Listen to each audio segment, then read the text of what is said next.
Mahabubnagar municipal corporation ఎన్నికల ప్రచారాలు హోరాహోరీగా కొనసాగుతున్న నేపథ్యంలో వీరన్నపేట్ 12వ డివిజన్కు చెందిన అభ్యర్థి బీఆర్ఎస్ అభ్యర్థి సత్యం బరిలో ఉన్నారని చెప్పొచ్చు. ఈ నేపథ్యంలో ఆయన ప్రచారం భారీగా ప్రజలు ఆయనను ఆశీర్వదిస్తున్నారు అని చెప్తున్నారు.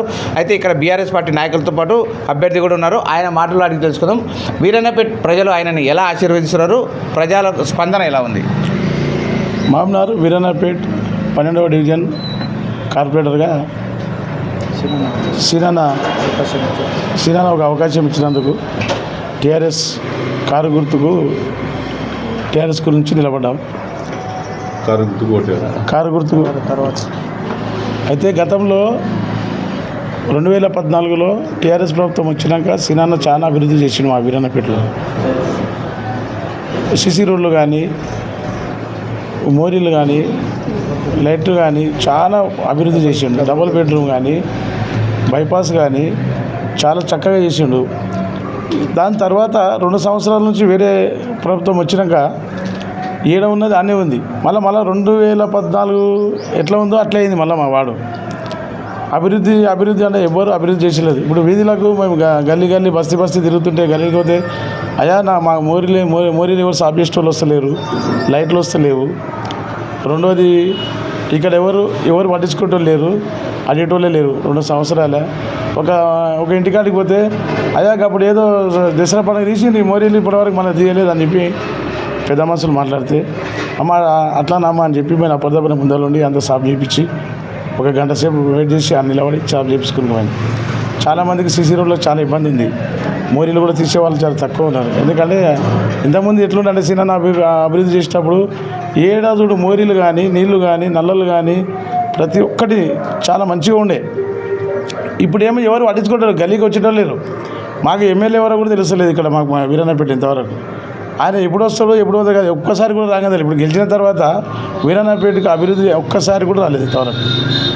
2 సంవత్సరాల రోజుల్లో ఇప్పటివరకు రానేలేదు. అది ఇప్పుడు అదే మాకు సీనాన్న ఉన్నప్పుడు నెలకు 2 సార్లు వచ్చిపోతుండే. డబుల్ బెడ్రూమ్ అనే వస్తుండే, వీరన్నపేట ఏమైనా ప్రోగ్రామ్ ఉంటే వస్తుండే, ఏ ఒక్క చిన్న ఫంక్షన్ అయినా కూడా వస్తుండే సీనాన్న. ఎందుకంటే మహబూబ్నగర్ నాది, నా ఇల్లులాగా నా ఇంటి సొంతం ఇల్లు ఎట్లనో అట్లా చూసుకున్నావు. సొంత ఊరు కాదు, సొంత ఇంట్లో ఎంత నీట్గా పెట్టుకున్నా అంత నీట్గా పెట్టుకున్నాం. మహబూబ్నగర్ అంత మంచి అభివృద్ధి చేసినాం. అందులో చాలా ఫస్ట్ మాకు వీరన్నపేట మాది ఎట్లా అంటే మాస్ ఏరియా, సమ్ ఏరియా కూలీ నాలి చేసుకునే ఏరియా మొత్తంలో చేసుకుంటే ఉంది, లేకుండా లేదనే ఏరియాలో అది. ఇప్పుడు చాలామందికి ఇల్లు లేకుండే ఇల్లు కట్టించడం, డబుల్ బెడ్రూమ్ చాలా మెయిన్. మాకు డబుల్ బెడ్రూమ్ చాలామందికి పేదలకు వచ్చినాయి. వాళ్ళు ఇప్పుడు కూడా గతంలో 20 ఏళ్ళ నుంచి కిరాయిలు కట్టుకునే బాధ పోయింది. మాకు సీనాన్న ఇండ్లు ఇచ్చినని చెప్పి దేవుళ్ళగా ప్రతి ఒక్క ఇంట్లో ఫోటో పెట్టుకుని ఆయన కొలుసుకుంటున్నాను సీనాన్న. ఇప్పుడు అదే వాళ్ళ ఇప్పుడు నేను 12వ వార్డు నుంచి కార్పొరేటర్గా నిలబడ్డ సత్యం నా పేరు. ఇంతకుముందు 2 సార్లు నిలబడి ఓడిపోయినా, వేరే పార్టీకి వెళ్ళి నిలబడి ఓడిపోయినా. ఇప్పుడు 2 సార్లు ఓడిపోయినా, ఇది 3వసారి. ఒక్క అవకాశం నాకు ఇచ్చి చూడండి, ఒకసారి నాకు అవకాశం ఇచ్చి చూడండి. బీఆర్ఎస్ పార్టీ నుంచి కారు గుర్తుకు ఓటేసి ఒక్కసారి అవకాశం ఇవ్వండి.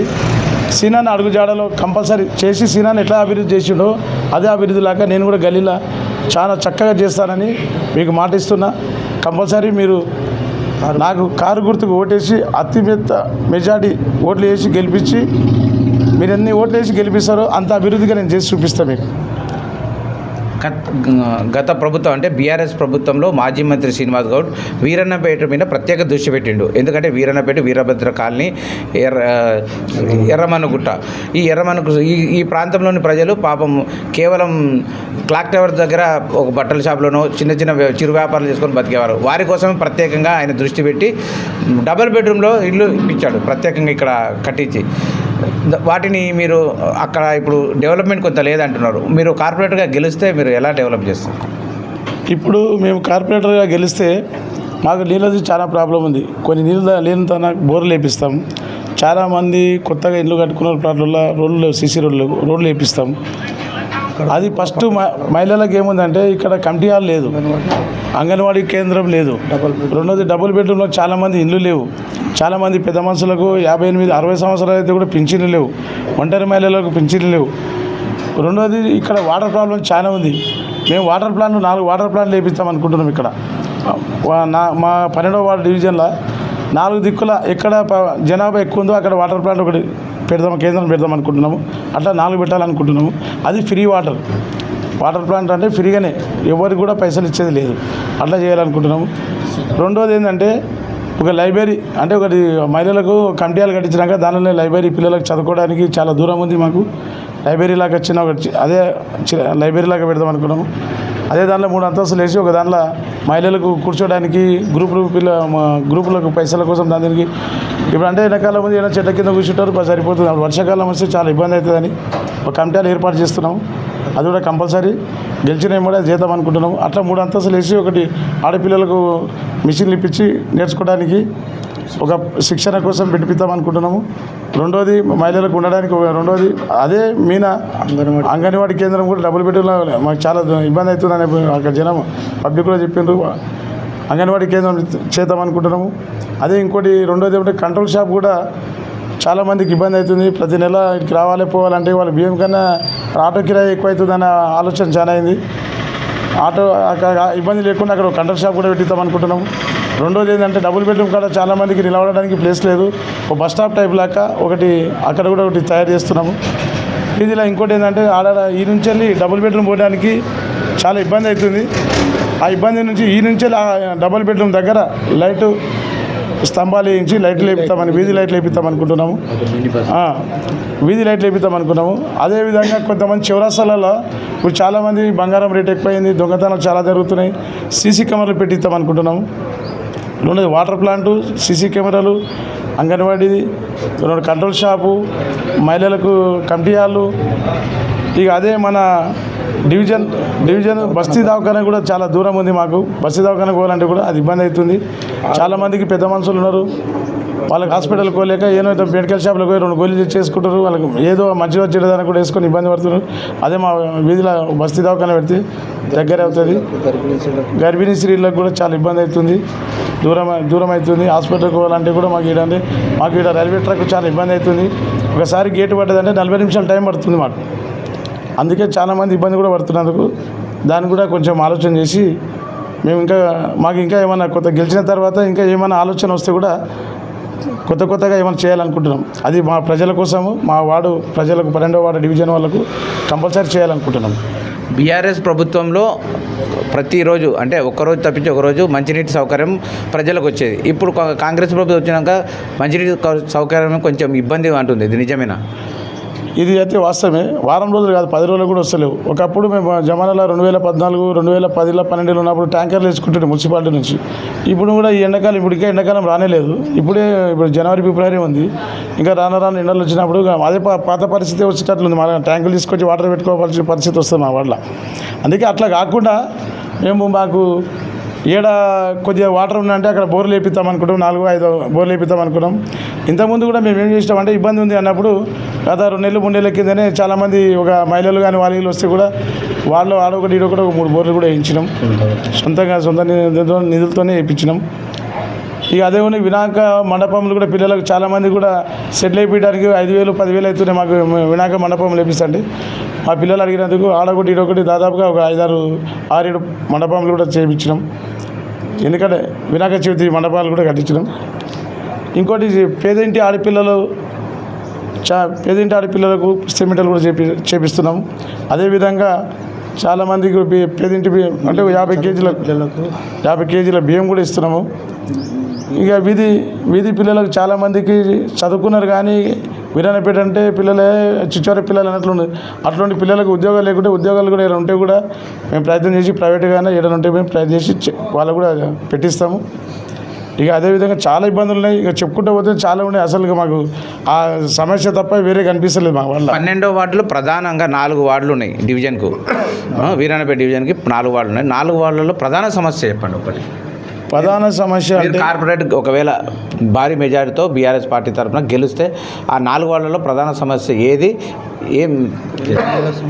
ఫస్ట్ మహిళల సమస్యనే ఉంది. మహిళల సమస్య ఎందుకంటే ఇప్పుడు ఏంటంటే ప్రతి ఒక్కరికి కమిటీలకు పోతే యాదవ్ కమిటీలు ఉంది ఇక్కడ దగ్గర. యాదవ్ కమిటీలో ఒకటి ఏమైనా మ్యారేజ్ పెట్టుకుంటే వాళ్ళని మహిళలందరూ వెళ్ళిపోవని చెప్తారు. మ్యారేజ్ ఉంటే వాళ్ళు పోలేక ఎండలు నిలబడలేక ఏదో చెట్లకి నిలబడిపోతాను. ఇంకో కమిటీలు ఉంది బయట ఇక్కడ మనకు వివేకానంద కమిటీలు కూడా ఉంది. ఆడ కూడా ఇదే పరిస్థితి. ఆడ కూడా వాళ్ళకి ఏంటంటే అయ్యప్ప స్వాములు వేసుకుంటారు, మాల వేసుకుంటారా, శివస్వాములు కూడా వేసుకుంటారు. ఇక ఆడికి అయితే 40 రోజుల వరకు 2 నెలల వరకు అయితే పోలేరు ఆడికి. ఎందుకంటే అయ్యప్ప స్వాములు ఉంటారు, భక్తితో ఉంటారు అని చెప్పి ఉద్దేశంతో ఆ కమిటీలకు పోవడానికి వాళ్ళకి ఇబ్బంది అవుతుంది. అయితే మహిళలకు చాలామంది కూడా ఇది చేస్తాం అది చేస్తామంటారు, కానీ ఎవరు కూడా గుర్తించక మేము 6 నెలల నుంచి ఆలోచన చేస్తున్నాం. ఇప్పటి నుంచి, ఇప్పుడు కాదు, 6 నెలల నుంచి, గత 6 నెలల నుంచి చేస్తున్నాం. అదేవిధంగా మా వాళ్ళ పోషమ్మ గుడి లేదు చాలా. ఎందుకంటే పోషమ్మ గుడికి పోవాలంటే ఈ నుంచి వెళ్ళి మహిళలకు ఏమవుతుందంటే చిన్నపిల్లలకు పోషమ్మ గిట్లా వస్తే నేను అవ్వ దగ్గరికి పోయి పూజ పోవాలనుకుంటే కూడా ఈ నుంచి అక్కడికి పోనీకే దాదాపుగా పోనీకే రానికే 2 గంటల టైం పడుతుంది. అందుకే ఇక్కడ ఒక పోషమ్మ గుడి కావాలి. ఆ పోషమ్మ గుడి కోసం మేము అది కూడా ఆలోచిస్తున్నాం, కంపల్సరీ చేస్తాం. అది ఇంకా చాలా ఉన్నాయి. నీళ్ళ సమస్య ఉంది, వాటర్ సమస్య ఉంది. ఎండాకాలం వస్తున్నాయి, ఫస్ట్ ఎండాకాలం వస్తుంది. ఇప్పుడే ఈ పరిస్థితి ఉంది, వచ్చే ఎండాకాలంలో ఇంకెంత పరిస్థితి ఉంటుందో తెలియదు. ఇంకా చాలా ఉన్నాయి చెప్పేటివి. అండర్ గ్రౌండ్ మోరీలు ఉన్నాయి. ఎక్కడ పోతే వాళ్ళకి పోతే మొత్తం స్మెల్కి వచ్చి మేమే పోతున్నాం, వాయబా ఇంతగానో ఉంది, ఎట్లా ఉంటుందో అనిపిస్తుంది మాకు కూడా. అంటే ప్రత్యేకత మేమనే కానీ మాకే ఎట్లా ఇబ్బంది అనిపిస్తుంది. 1-2 తోలకు వచ్చాము, ఎట్లా మా ఇట్లా చెత్త ఇదంతా ఉంది, ఇట్లే ఉంది, ఇట్లా అంటే ఏం చేద్దాం బిడ్డ, ఎవరు వచ్చేటో లేరు, పులిచిపడలేరు, అడిగటో లేరు, చేసేటో లేరు. గతంలో ఉన్న వాళ్ళు అంటే ఏం చేస్తామమ్మా, మేమేం చేస్తాము, గవర్నమెంట్ వేరే ఉంది, మేమే వేరే ఉందని చెప్తారు. ఇక రకరకాల మీరు మాకు ఓట్లు వేసినా అని చెప్పడం జరుగుతుంది. ప్రజల లోపల చాలా విసుకొచ్చిపోయింది. ఇంతకుముందు చేసిన పాత నాయకులకు చాలా ఇబ్బంది వచ్చి వాళ్ళకు ప్రజలకే ఇబ్బంది అనిపించి మాకు వద్దు ఇలా అన్నట్ల వాళ్ళు కూడా ఆలోచన చేస్తున్నారు. కొత్త వ్యక్తి కావాలని ఆలోచన చేస్తున్నారు, వాళ్ళు కూడా చేస్తున్నారు. మేము కూడా గతం నుంచి 20 సంవత్సరాల నుంచి తల్లాడుతున్నాం, పోరాడుతున్నాము. వాళ్ళ దగ్గర ఒక్క అవకాశం 2 సార్లు ఇప్పటి నిలబడి ఓడిపోవడం, ఒక్క అవకాశం ఇచ్చి చూడండి, నేను అభివృద్ధి ఎంత చక్కగా చేస్తానని చూడండి. లేదు నేను అభివృద్ధి చేయకుంటే ఈ గేర్ ఏడ్చిపెట్టి వెళ్ళిపోతాను. ఇది నా సత్యం. ఎందుకంటే నేను చాలా ఇంట్రెస్ట్గా, ఎందుకంటే చిన్న ఉన్నప్పటి నుంచి కూలీ నాలి చేసిన వ్యవసాయం పని, గొర్రెలు మేకలు అన్ని దందాలు చేసుకుంటూ వచ్చినాం. అందుకంటే నేను చిన్న ఉన్నప్పటి నుంచి నేను గతంలో బాగా కష్టపడ్డాను. ఆ కష్టపడడానికే తెలుస్తుంది పేదింటికి. మేము కూడా పేదింటోళ్ళమే, మేము ఉన్నోళ్ళం కాదు. ఇలా కష్టపడకుండా పైసా చారణ, సైకిల్ తీసి పెట్టినాం, చారణ ఆటన కంచెలు వాల్యూ తెలుస్తుందండి, పైసా విలువ. అప్పటి నుంచి కష్టపడుతున్నాము. ఇప్పుడు కూడా అదే పరిస్థితి ఉంది. మా 7 నెలల మానే ఉన్నాం. చిన్న ఉన్నప్పటి ఆ జమానాలో కట్టెలు మోస్తుంటివి. కట్టెల కోసం ఆ కాలంలో కట్టెలు ఇచ్చినాక కట్టెలు పోయి గ్యాస్ సిలిండర్ వచ్చినాక అది పోయినాక వాటర్ ప్రాబ్లం పోయినట్టే ఇప్పుడు కూడా మళ్ళీ అదే పరిస్థితికి వచ్చింది. మళ్ళీ పాత పరిస్థితికి మళ్ళీ వచ్చింది. ఇంకోటి అయితే మెయిన్ మాకు వైకుంఠ రథం కూడా లేదు. గెలిచిన ఏమని వైకుంఠ రథం ఒకటి మేమే ఇప్పిస్తామని అనుకుంటాం. మా ప్రజల కోసం ఖచ్చితంగా ఇస్తాం. గెలిచిన తర్వాత కంపల్సరీ వైకుంఠ రథం. మాజీ మంత్రి శ్రీనివాస్ గౌడ్ ఆశీస్సులతో తనకు సీటు దక్కింది. ఖచ్చితంగా 12వ వార్డును వీరన్నపేటను మరింత అభివృద్ధి చేసే దిశగా తాను కృషి చేస్తానని సత్యంగా చెప్తున్నారు సత్యం బీఆర్ఎస్ పార్టీ అభ్యర్థి.